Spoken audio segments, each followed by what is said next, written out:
ancient India, drama was written only in Sanskrit. The earliest Sanskrit play was written sometime in the 3rd century BC, and the great tradition of Sanskrit drama died out in the 8th century AD. After that, there is no drama in India, total silence. This may seem surprising, but the reason for this is that Sanskrit declined in importance after the 8th century and the regional languages came up.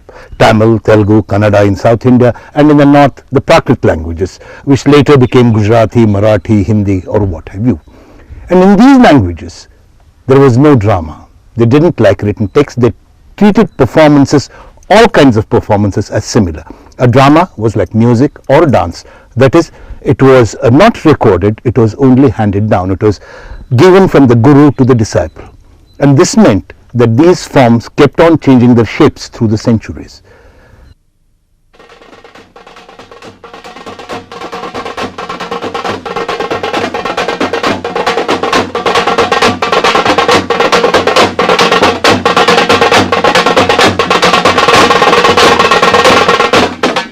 The arts of the rural folk have been journeying through centuries, carrying with them the rhythm of the ages and the imprints of the social environments in which they took their shapes and structures. In the state of Karnataka, home to Dravidian languages Kannada and Tulu, folk and traditional theatre forms have survived conquest and colonization, standing up to the great challenges of time and commerce.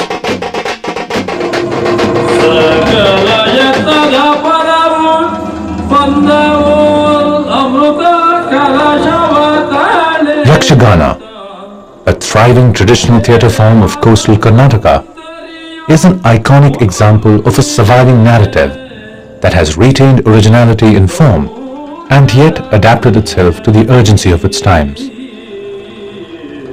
Yakshagana constitutes the great bridge between the ancient and classical Natya Shastra and the little traditions of local inspiration.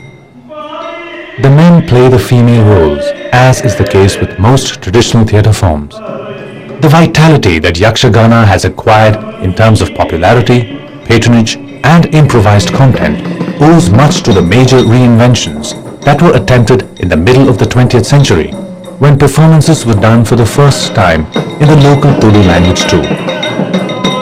For its range of colour, costume and movement, the Yakshagana is an artist's dream.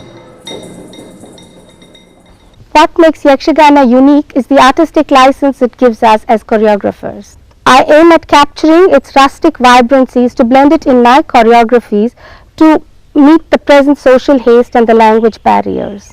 This actually helps me to preserve and reach out to the different cross-sections of audiences in India and abroad. Yakshagana has its artistic cousins in Kuchipudi and Bhagavata Mela of the neighbouring Andhra Pradesh, Tirukuttu of Tamil Nadu, Kathakali of Kerala and the Dasavatari of Konkan, but remains distinct as a form.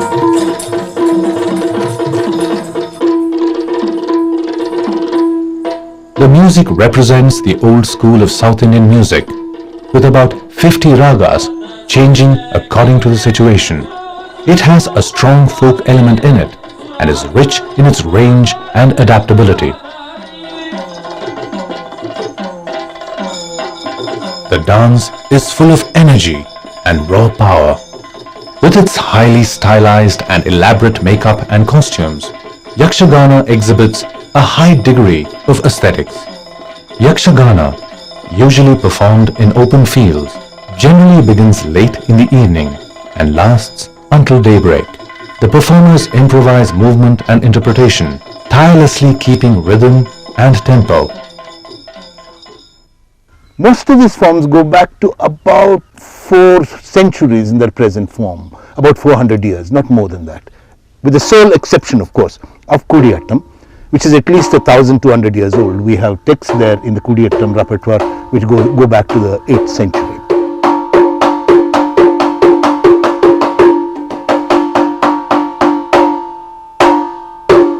Scholars believe that Kudiyattam of Kerala is the only surviving form that represents the staging of the ancient Sanskrit drama according to the principles of Bharata's treatise, the Natya Shastra. The elaborate makeup, again done by the performers themselves, lasts as long as 4 hours. In spite of its antiquity, or given the counter-argument that it is precisely because of it, the Chakyar caste members who traditionally play the characters in the drama allow women to play active roles in the performances. The inherent spiritual nature of this art form compels the artists to lose themselves in a meditative trance as they prepare to perform. The enthralling ritualism of Kudiyattam and the aesthetics of the form give it a unique place in the heritage of Kerala, the home of the Malayalam language.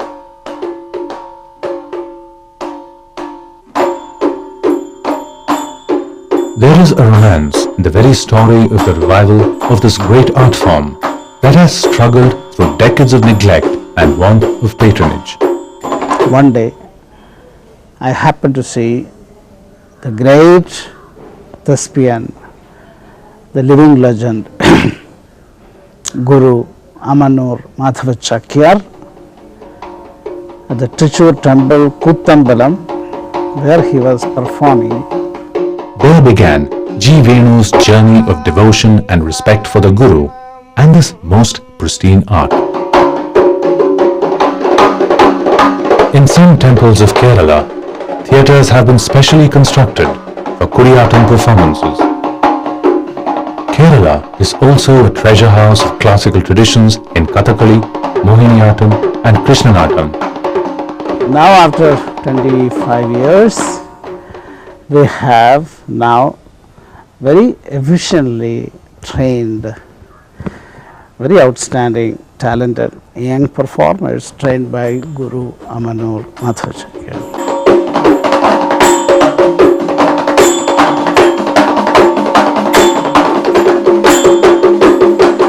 Kalidasa's Abhigyana Sakuntalam has been universally acclaimed as the most resplendent drama ever created.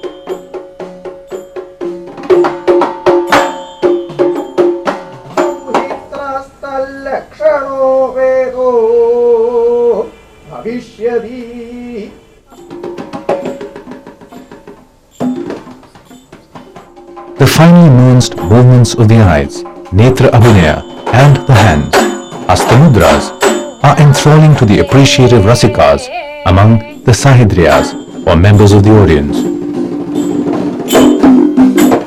Holding center stage for hours at a time, women go beyond stereotypes, setting Kudiyattam apart from other traditional folk theatre forms.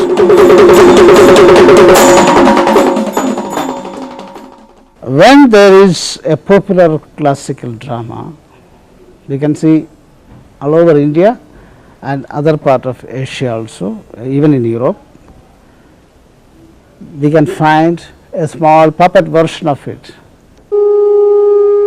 Pava Kathakali is the traditional glove puppet play of Kerala, practiced particularly in and around Palghat district.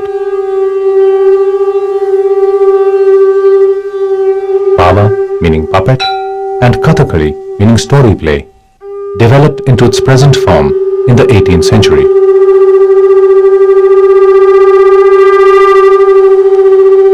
The characters of Mahabharata, Ramayana, if it once it is introduced, even once in a lifetime, if it is introduced to children, it can be a lifelong experience.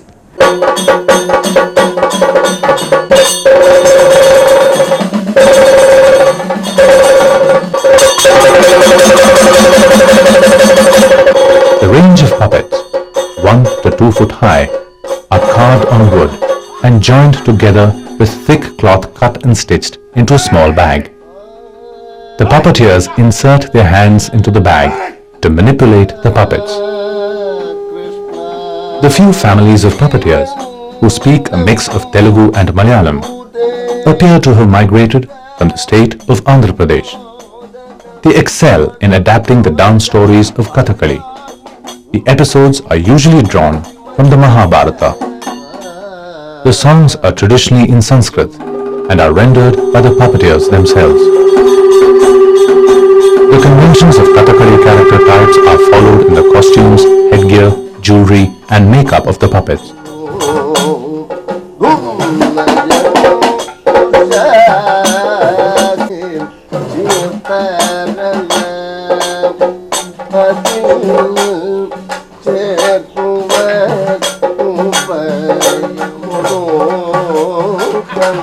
The puppeteers, linked in emotion to the puppets, provide the eloquent and dramatic expressions to these puppets by what seems a magical transference.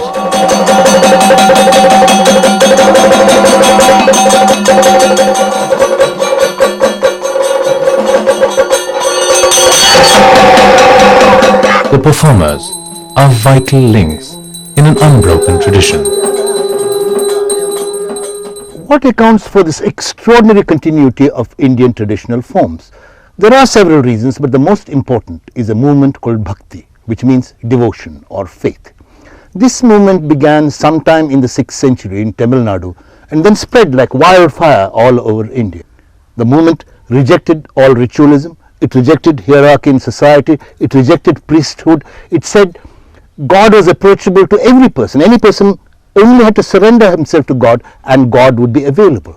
And he could do this surrendering not through fire sacrifices and rituals like that, but by singing and dancing. If you sang God's name, if you danced his name, then God would become available to you, and he was as accessible to the lower caste man as he was to an upper caste man. The Bhakti tradition quite categorically rejected the abstruse gods, Vedic gods, like Indra and Varuna, who lived up there in the skies, and demanded that gods be personalized, they be available to them, and so they went to Rama and Krishna and to the epics. So all the stories came from the Mahabharata or the Ramayana or the Bhagavata, real stories which treat God as though he were a part of everyday life. The amazing tradition of Terukuthu in Tamil Nadu is that these everyday characters playing the gods of the Hindu pantheon are permitted every now and then to become themselves during the performances. Terukuthu transcends the limitations of the unities of time and space, even of period and character, to sustain itself as a living tradition.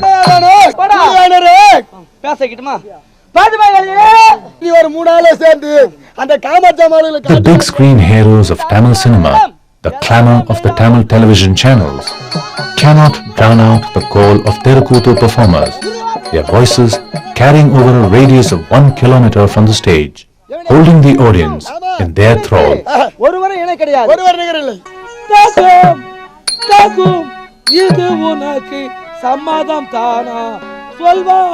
The community watches the performers, people like themselves, transposed and transporting in an old and engaging game.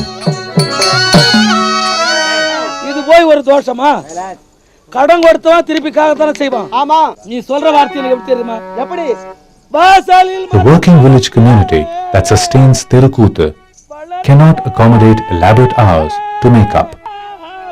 Homemade dyes are quickly applied and characters are done in about half an hour.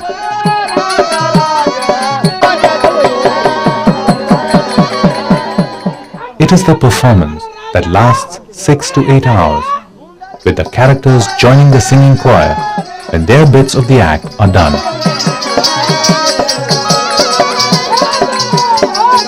The familiarity of the epic stories allow for witty, contextual interpretations that are appreciated by the knowing audience. In these seasonal theatre forms, the stories of the old blend with the stories of now in a world of flowing narratives.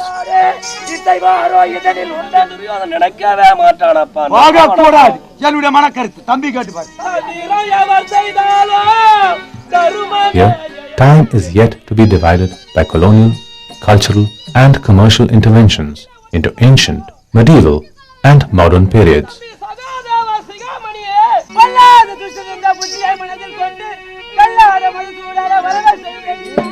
Then is now. The past is present here, and they are us. The stories of the gods are stories of the people.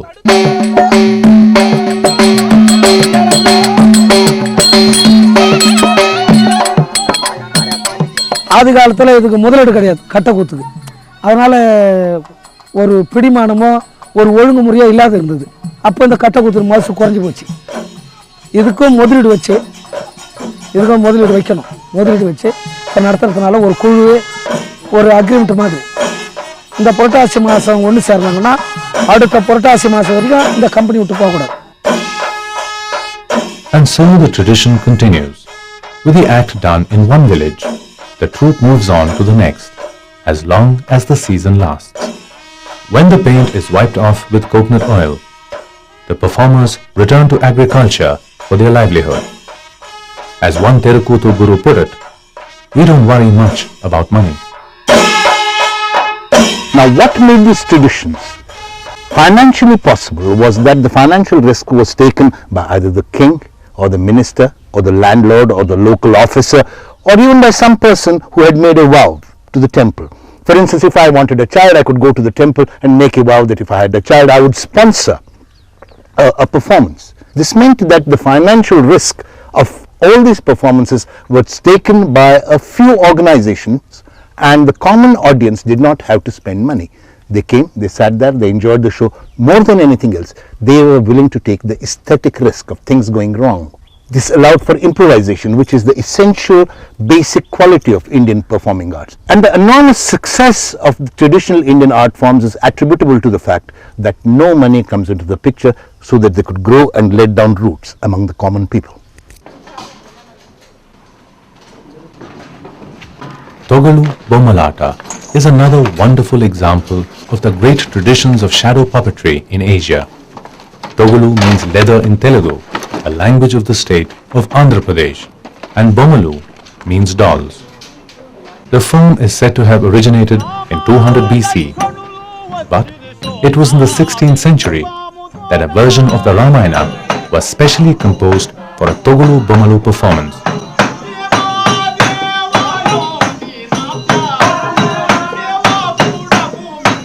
The manuscript, Ramayana Ranga Kathana, included instructions for the construction and decoration of the shadow puppets. నన్ను చోడి రప్పించిన కావడమేదో సెలవు సంగండి స్వామి. మారుతి కోనార్చుకొని ఏమి వనచర సైన్యమంతయు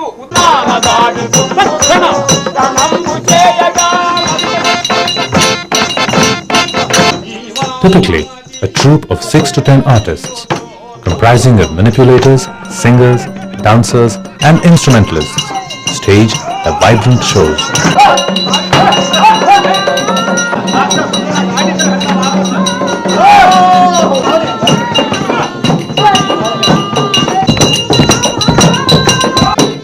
The traditional artists come from homes where children learn to handle puppets before they learn the alphabet.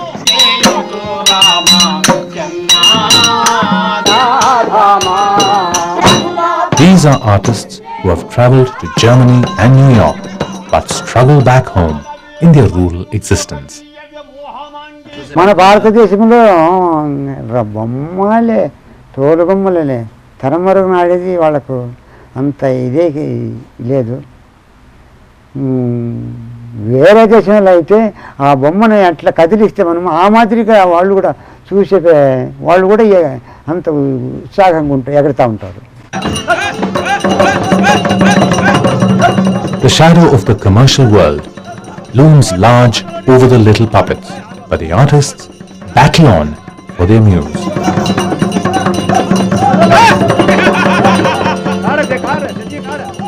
In the end, it is the art that endures.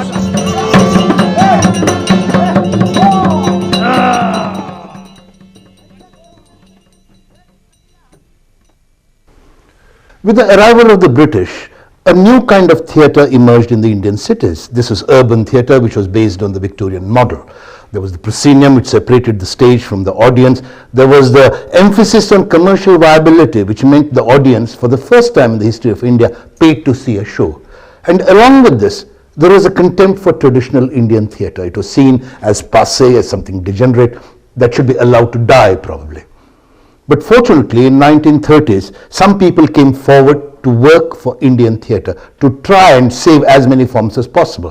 The most famous example, of course, is the one in 1931, when the Madras Music Academy decided to adopt Sadar a dance form which was looked upon with contempt as the dance form of the Devadasis, of the Nautch girls. The Madras Music Academy adopted it and called it Bharatanatyam, and since then you know what's happened to Bharatanatyam. Similarly, Vallathol did it with Kathakali, Shivram Karant much later did it with the Yakshagana and so on.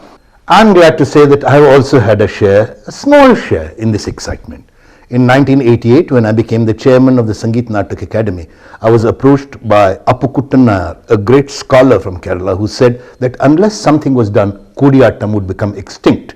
The last Chakyar, the last guru, was more than 80 years old, and there were no students and no money and no future for the art form. And the academy rushed to the defense of the art form. We funded the schools. And I'm delighted now when I see that Kodiyattam is recognized as one of the great art forms of the world, and the UNESCO has actually included it in World Heritage. Although much has been done in this direction since independence, I do believe that the effort must continue. Through the centuries, the traditional forms have survived because of their energy of their own, because of their vitality. But today there is so much competition, and the countryside is changing so radically that unless some positive effort is made to save these forms, I fear they will disappear, taking with them all the riches into oblivion.